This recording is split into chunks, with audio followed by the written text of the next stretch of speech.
Hey everyone, welcome to the Fly In, a podcast brought to you by the New Dems. Today is Tuesday, June 3rd. I'm Greg Landsman. Howdy everyone, I'm Mark Veasey from Fort Worth. So we just flew in for the last session week after the Memorial Day district work period. And today we're going to tackle the big issues on Capitol Hill, the next steps on the Republican budget bill, the tariff roller coaster, and the rise of taco, and interviews with freshman member of Congress, Virginia Congressman Suhas Subramanyam, and activist and actress Sophia Bush. That's a big one. But first, let's get into the cost check-in for the week. Cost check-in. This is always fun seeing what Trump has with costs because he seems to like to drive up cost. It's always going up. Always going up. And today is the tariff roller coaster and the rulings. As you know, Trump's tariffs remain in place for at least now, even as separate courts question the legitimacy of these tariffs. And we also know that they're just, roiling the markets, right? We're seeing the stock market go up and down, up and down. What happened to 90 deals in 90 days? What happened to that? I don't know. Yeah, and apparently the White House said either today or yesterday that they're sending out letters reminding countries that they need to negotiate. So it's just an example of how poorly executed this is, how unserious they are, even though the damage that they're doing to the economy and ultimately to consumers, to everyday Americans, is serious. I mean, it's as bad as it gets in terms of increasing costs on folks who can't afford this. The other issue, as we sort of return to Capitol Hill, is the fact that Republicans are doing absolutely nothing to help. So when you're in the majority, as you know, you have the gavels, as they say, and you do hearings. You can put bills on the floor. You decide essentially what happens up here. And you would think that there would be hearings about the tariffs, that there would be questions as to the strategy. You would have this person come in and that person come in and Lutnick and others. I mean, none of that is happening. No. They have no interest in pushing or prodding, asking any questions, putting any guardrails. They're going to let this man burn the economy to the ground and not ask a single question. No, people are worried about their 401ks. People are worried about their retirements. People are worried about how this is going to affect their overall costs. It has this real impact on Americans. This is going to be the thing that's going to define this guy. And congressional Republicans for not doing anything is the global trade war and how they wrecked the economy, and the fact that they said they were going to come in and drive down prices, and the first and really only thing they ever did were these tariffs. And the on again, off again. Trump always chickens out. But the chaos is there. We don't get the benefits of manufacturing coming here. All we're getting is the higher cost. All right, so our next section is outside the Beltway, and I'm very excited to have Representative Suhas Subramanyam from the Virginia 10th Congressional District, Northern Virginia. Welcome. Thank you for having me. Excited to be here. We're very excited to have you. Tell us about your district and why you ran. Yeah, I drive to work from my house every day and drive back. It's 40 minutes depending on the traffic. The traffic's been worse because they take away telework for federal workers, so now it's like an hour.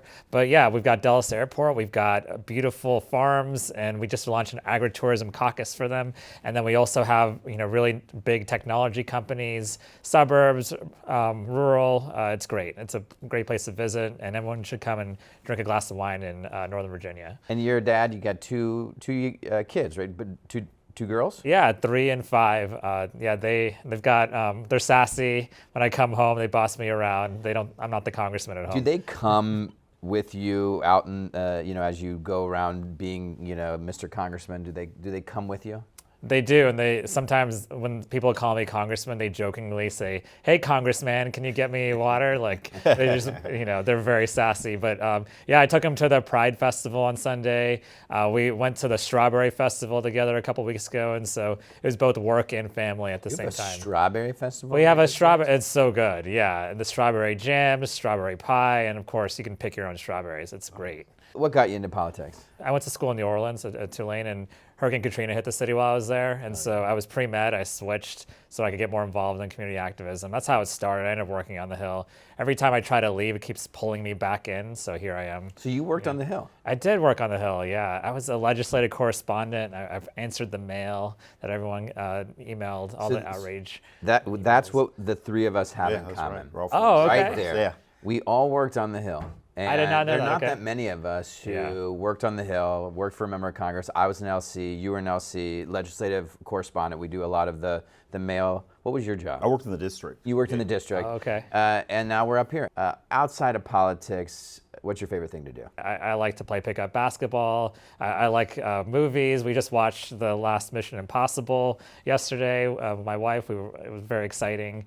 And yeah, we just like to do things that have nothing to do with politics. You said you like pick up basketball. How's your three-point shot? Are you a three-point shooter? You like to play inside? I'm like streaky. what type of? Yeah, there's some games where just give me the ball and it's going to go in. And there's some Yeah. games where I'm just completely off. It's because I don't play enough. Yeah, Really, so. yeah. Well, I've gone to our like public gym and played against like high school kids, and then a couple of them realize who I am, and then they leave me open a little bit more. I think. Oh, for sure. They definitely don't want to give the congressman a black eye. Yeah.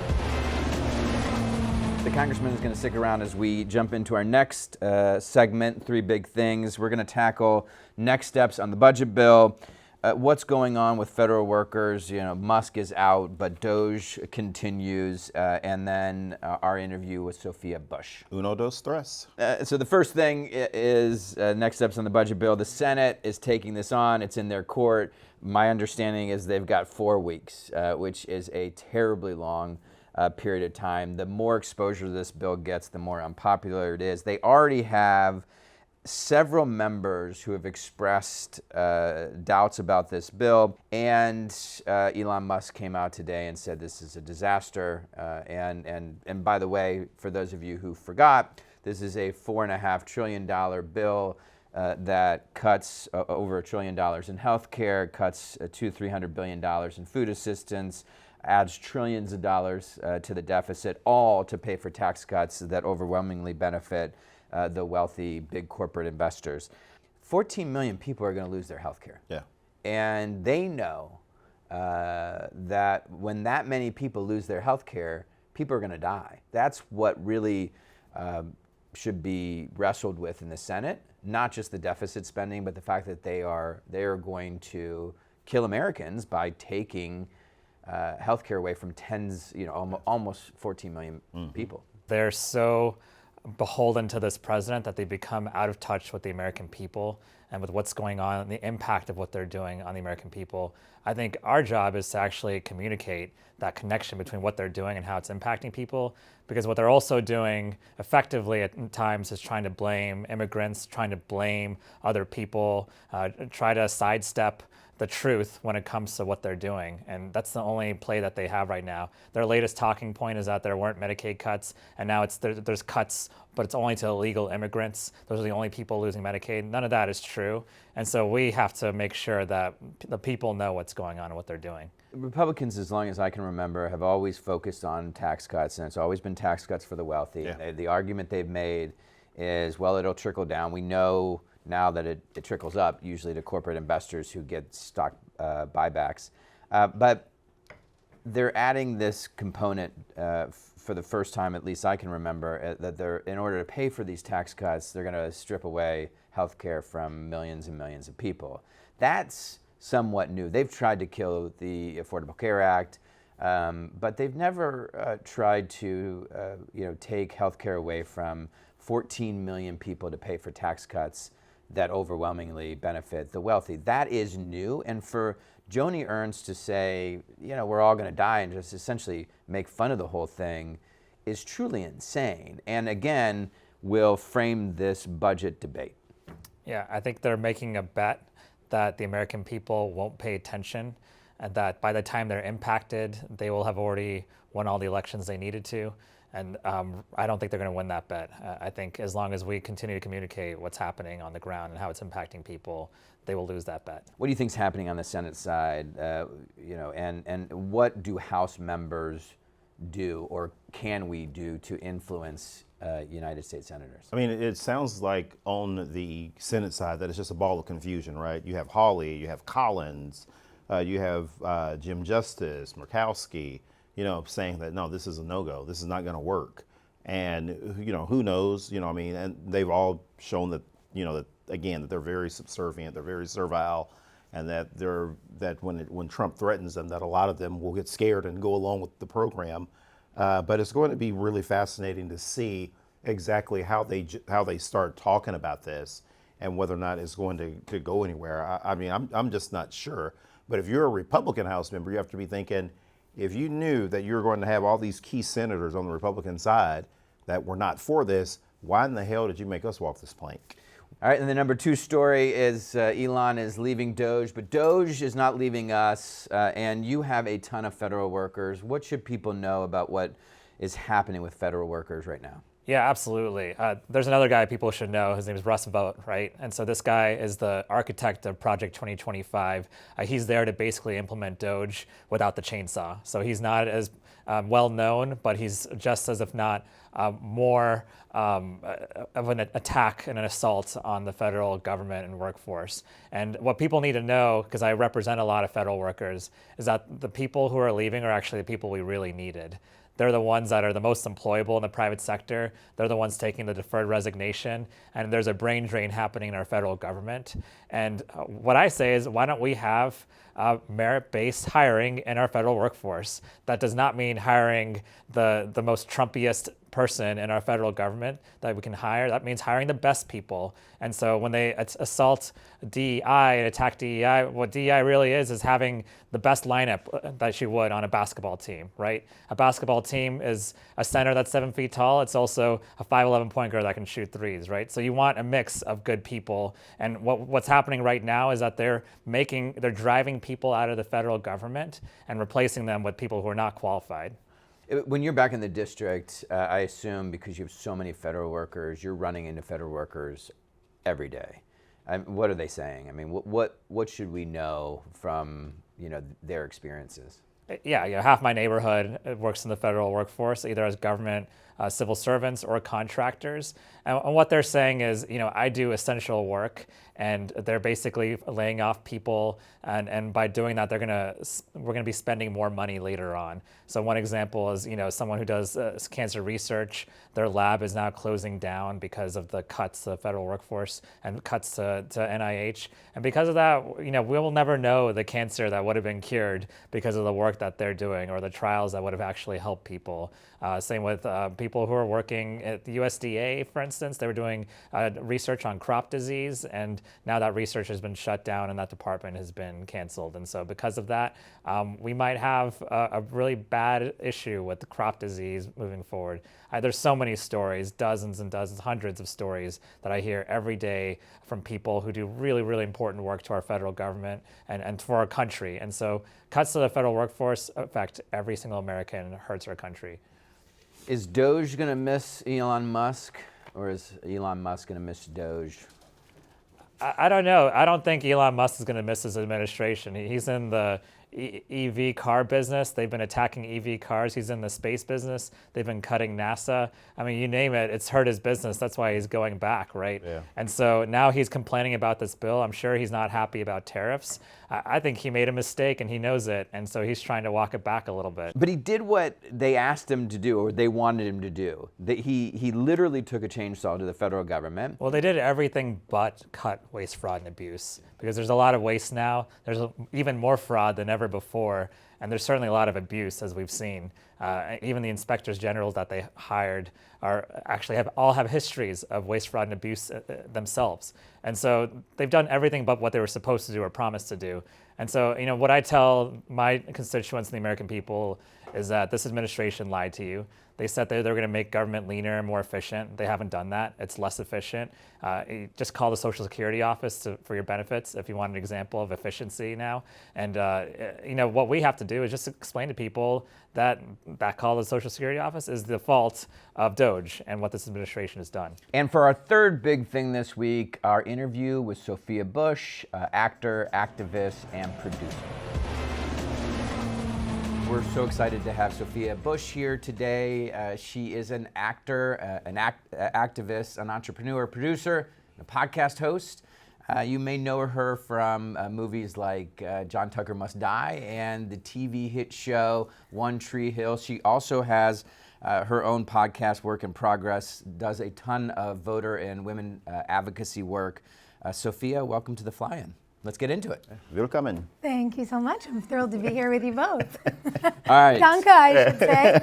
All right, so we'll get into some of the movie, TV stuff in a minute, but tell us first about your activism. What made you want to get involved in politics, and what are the issues that matter most? Well, what really strikes me as a storyteller, because look, I get a script like this, right? There's lines on it. It's my job to say them. But my job is actually to figure out what someone's really saying. What's the life under the words? And that's kind of how I think about politics. Yeah. People think politics is what y'all do in buildings like this, but everything in our life is a result of a political decision. The air we breathe, the water we get to drink, whether water comes out of our taps at all. Yeah. Our life is either improved by politics for the people, or it's harmed by rules for thee but not for me kind of politics. And I think understanding and loving people's stories has always led me back to this arena, because I understand that in a way this is kind of the root for us. And so I think about my activism in a way as an extension of my job, because I'm just translating. I'm making sure that people know what the personal stakes of the political sphere are. I represent a very politically diverse district. It's equal number of Democrats, Independents, Republicans. And once I have a conversation with anyone, it's a good positive, because we're from the same community. Yes. And our politics may be different, but ultimately, if you make that connection, it's fun. But I think the human connection is so important for that reason. The internet flattens us. Correct. Even television flattens us. It makes us 2D. You seem more like a caricature than a person. And so I think what it does when it smushes us down is it turns the heat up. It makes you think that anyone who believes anything different than you is a monster. We're out to get you. Yeah, it's really aggressive. It sort of turns everything into a cage match. And then you sit with people and you realize you're so much more the same than different. Yeah. You all care about your kids. You probably care about your neighbor's kids. Yeah. And we're trying to live well in our society. And I think the more we get in three-dimensional spaces with each other, the faster all the nonsense online can shift. And listen, I get everyone's frustration. I'm immensely frustrated all the time. A friend of mine actually said, I always enjoy a political conversation with you.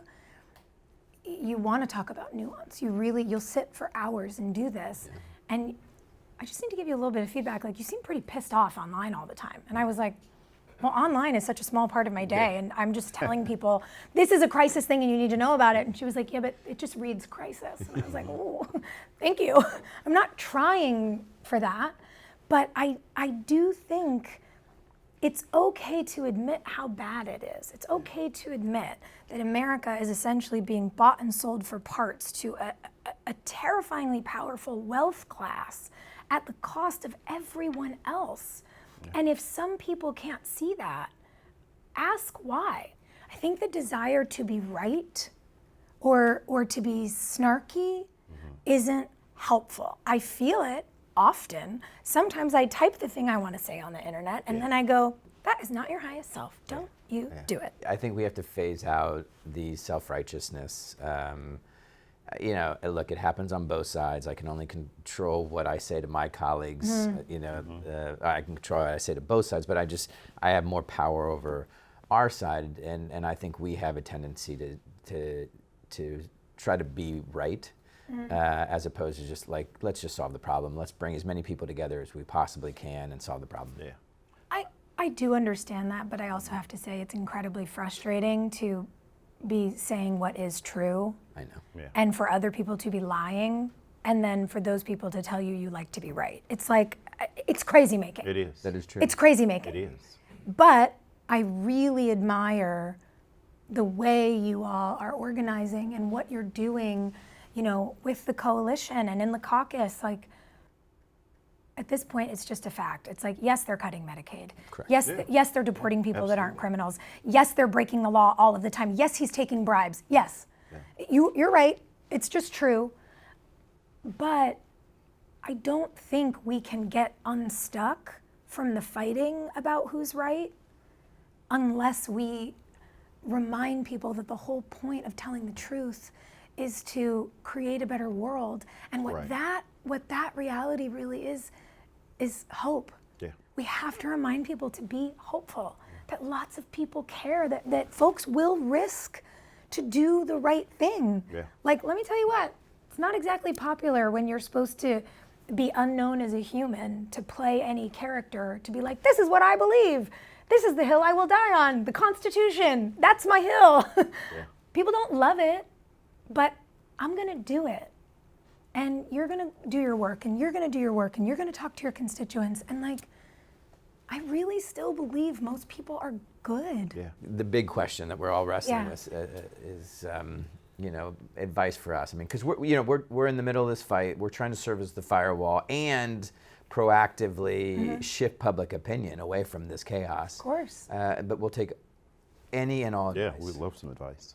Listen, I can't imagine what it's like to get elected and then get what in my sort of movie brain, I see the scene where you go into the office and they give you the binders and they're like, this is how bad it really is. It's something, right? You learn some things that most of us civilians don't know. I can't imagine how hard it is, but I would like to see more courage. Yeah. I would like to see more people stand up. I would like to see more truth telling. I would like people to call out the lies, not just to let them slide, to say, that's a lie. That is untrue. It's making me feel crazy as a constituent to watch abject chaos and then folks being like, well, how are we going to graciously organize? I'm like, stop being gracious. Really go teeth out with these folks.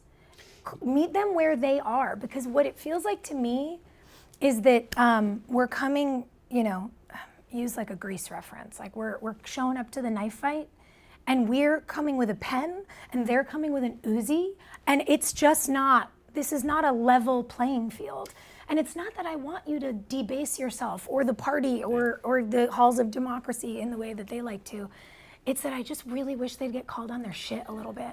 Their one bill for this Congress, God. for this entire Congress, the entire legislative achievement of this president is going to be, if it passes, and hopefully we're going to kill this thing, is exactly what you just described. It is one of the largest transfers of wealth from folks who are struggling. From everyone. From everyone to the richest people in the world. They're going to take healthcare away from 14 million people, food assistance away from millions, tens of millions of people. Add trillions to the deficit, which hurts They've The already largest done. increase in the deficit. ever. But here's all the to thing. fund tax cuts for the wealthy. And yes, and it'll be the second time they've done it.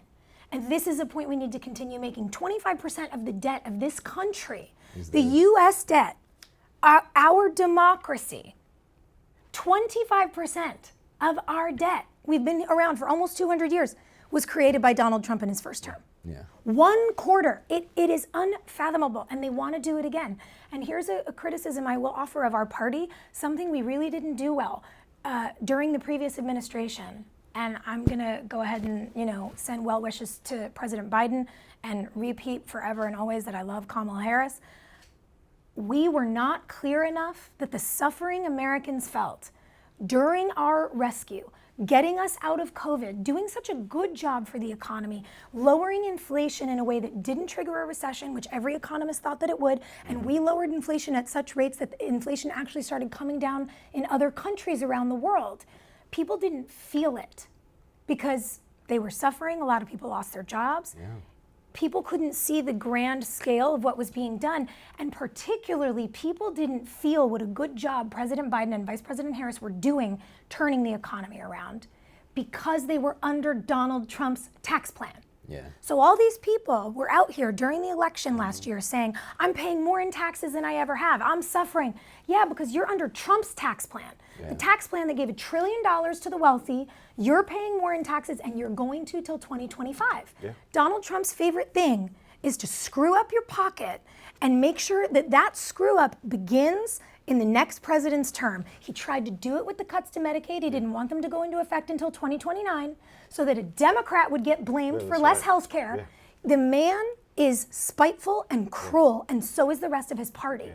And unless we beat this drum every day and remind people of this truth, we're gonna lose because they don't know we're the ones fighting to try to make it better for them. They don't know that we're not trying to keep them working class. We're trying to give them resources to build their families, to build their wealth, to build their businesses, to succeed, instead of stealing from them, to inflate the already inflated net worth of people who make so much money every hour in interest that they could fund fixing healthcare, not just in our country, but around the world, ending hunger, not just in our country, but around the world.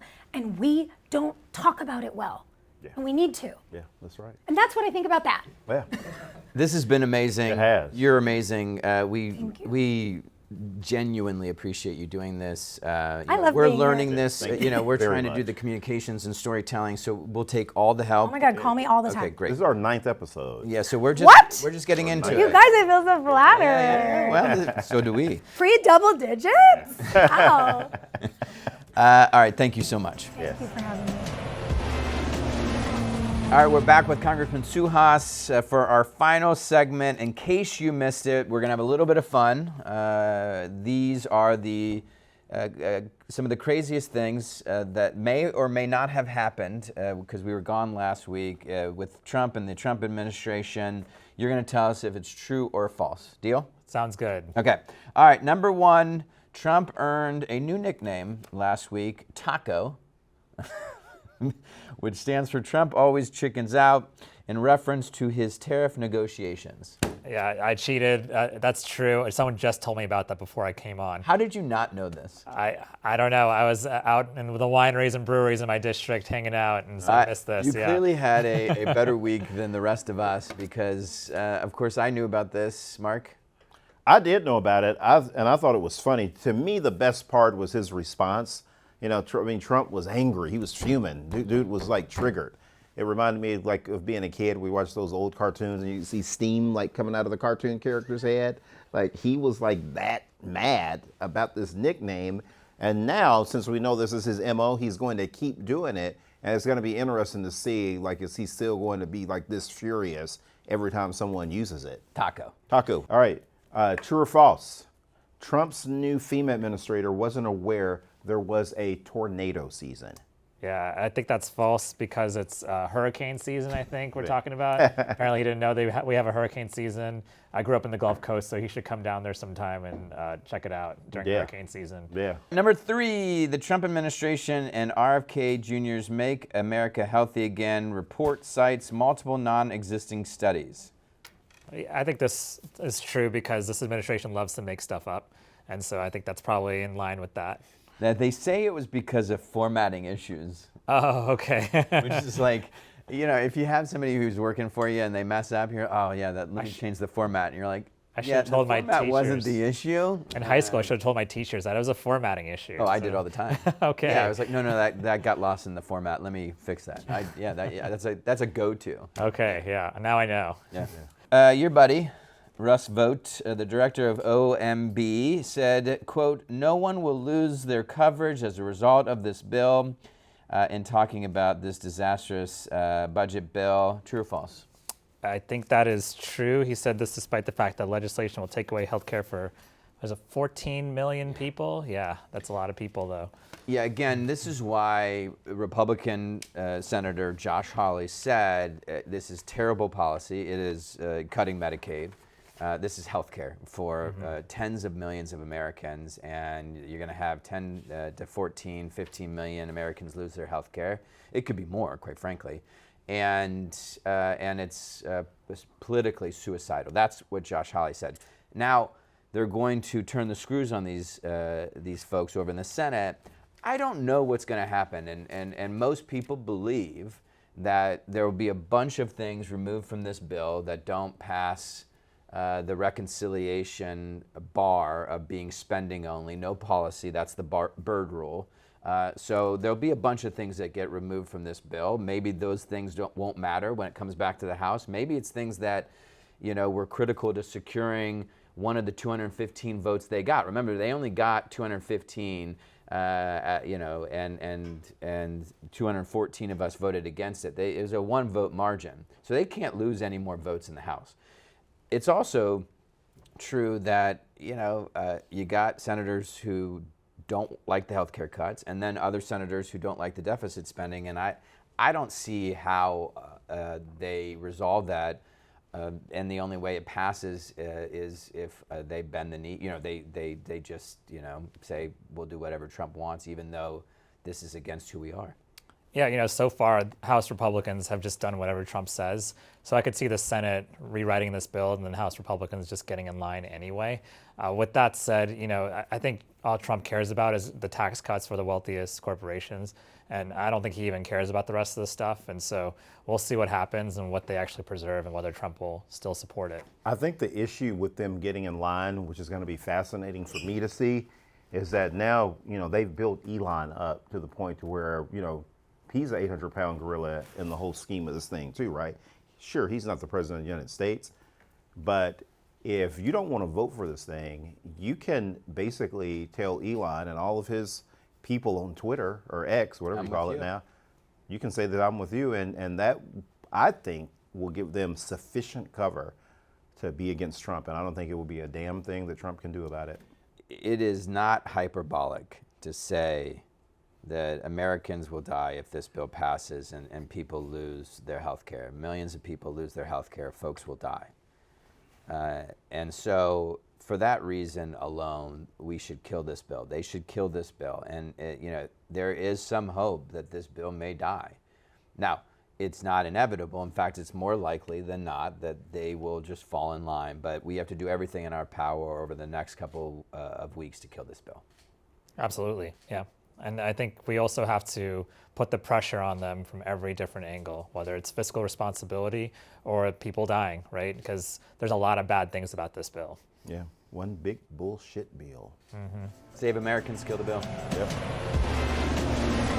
All right, thank you to Congressman Suhas, Sophia Bush. We really appreciate you all tuning in. Follow us on our various social media platforms and, wherever you get your podcast. Next time, y'all.